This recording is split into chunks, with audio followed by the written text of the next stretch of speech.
di Nikola Tesla è un sistema di trasmissione che va a bassissima frequenza.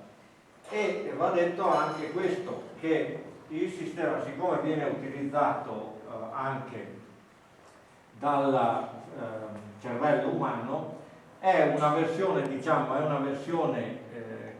tecnologica, però ha dei punti di contatto anche con la telepatia naturale. Ecco, questo per capirci, anche tra parentesi, anche Vinicio De Bortoli era un telepate.